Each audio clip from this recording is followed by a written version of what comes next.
Have you ever wondered what life was like in Europe's first major civilization? Long before Athens, before Rome, even before the pyramids reached their full glory. Today we're traveling to sunny Crete to explore the fascinating story of a people who built massive palaces, traded across the ancient world, and inspired Greek myths that still shape pop culture. Welcome to the unbelievably advanced, mysterious world of the Minoans. To understand just how extraordinary the Minoans were, picture Europe around 3000 BCE. Most communities were small villages with simple homes. And then, bam, on Crete, a whole civilization surges ahead. By around 2000 BCE, the Minoans were creating something Europe had never seen before. Complex cities, advanced craftsmanship, and region-spanning trade networks. They built with stone, designed multi-story buildings, and set up central planning long before most European cultures. Even the layout of their settlements shows sophistication. Instead of chaotic sprawl, Minoan towns had paved streets, drainage systems, and public squares. They didn't call themselves Minoans. That name came from 20th century archaeologist Sir Arthur Evans, inspired by King Minos of Greek myth. But whatever their true name, they created a blueprint for what a thriving Mediterranean society could look like. The iconic symbol of Minoan power was the palace complex. But don't think castle with a throne room. Think city-sized central hub where government, religion, storage, trade, and community life all blended into one giant organism. The most famous, Knossos, covered more than 14,000 square meters with hundreds of rooms, light wells, staircases, courtyards, and upper floors supported by wooden columns painted bright red. Palaces like Knossos, Phaistos, Malea, and Zakros served as massive storage centers. Rooms called magazines held enormous clay jars, pithoi, filled with olive oil, wine, grain, and honey. These palaces were economic engines that funneled goods across Crete and beyond. And here's a dramatic contrast to nearly every ancient civilization. They didn't build defensive walls, no fortresses, no watchtowers, no defensive ramparts.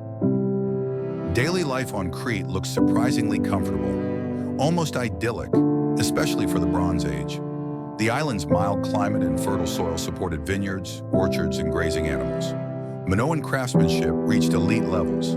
Fine pottery, often decorated with marine themes like octopuses and dolphins, and luxury textiles exported across the Mediterranean. Their homes often had multiple stories, wooden beams for stability, and even early forms of interior decoration like murals and patterned floors. Interestingly, archaeologists found very few weapons in everyday settlements. Minoan frescoes show dancers, festivals, musicians, nature scenes, and acrobatic sports. This doesn't mean Crete was a perfect utopia, but it was certainly a distinctive culture with a lighter touch than its neighbors. One of the most striking features of Minoan art and society is the visibility of women. Women appear prominently in religious processions, ceremonies, and palatial scenes. They often wear detailed, colorful outfits, flounced skirts, embroidered aprons, and fitted bodices. Some frescoes from Knossos show women overseeing rituals or officiating ceremonies. Their presence isn't symbolic. They seem to be genuine power figures. Archaeologists also discovered high-status female burials and ritual figurines that portray women as central religious icons. Many scholars believe priestesses held real authority, possibly equivalent to or greater than male officials. Compared to later classical Greece, where women could not vote, own land, or hold office, the Minoans seem like a completely different cultural world. Step into a Minoan shrine, and you're entering a world of symbolism, ritual, and the power of nature.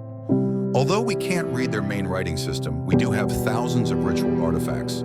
From these, historians piece together a religion that centered on sacred caves and mountain peaks. Many shrines sat on mountaintops where worshippers could see the whole island, perfect for rituals tied to fertility and weather. Bulls, snakes, and birds appear constantly in Minoan iconography.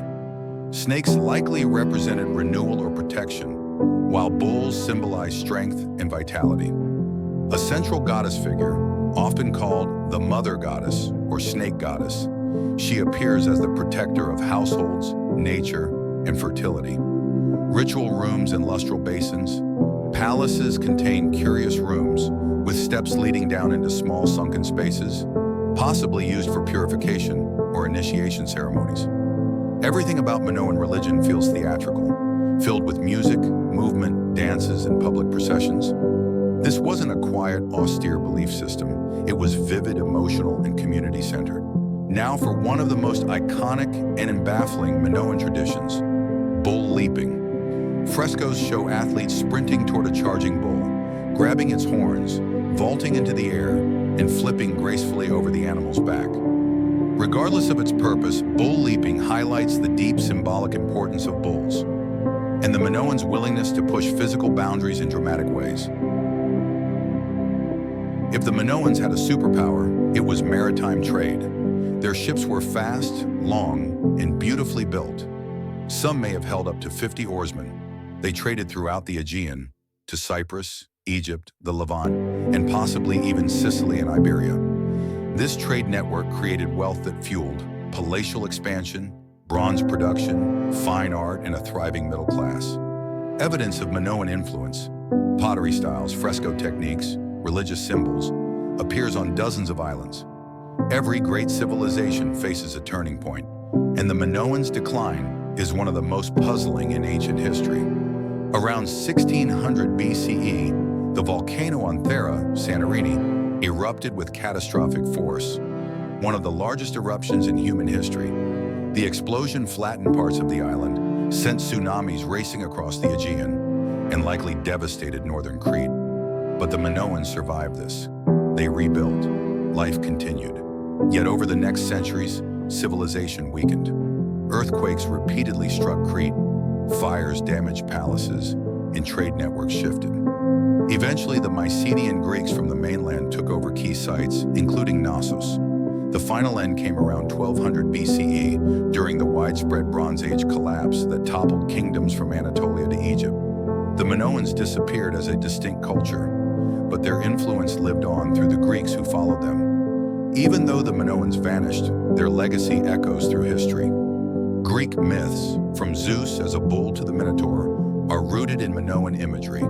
Their palace style influenced Mycenaean architecture. Their vibrant art shaped later Aegean painting. Their maritime culture laid foundations for Greek seafaring, and their innovations in urban planning and craftsmanship were centuries ahead of their time. The Minoans show us that a small island civilization can innovate, influence, and inspire far beyond its shores.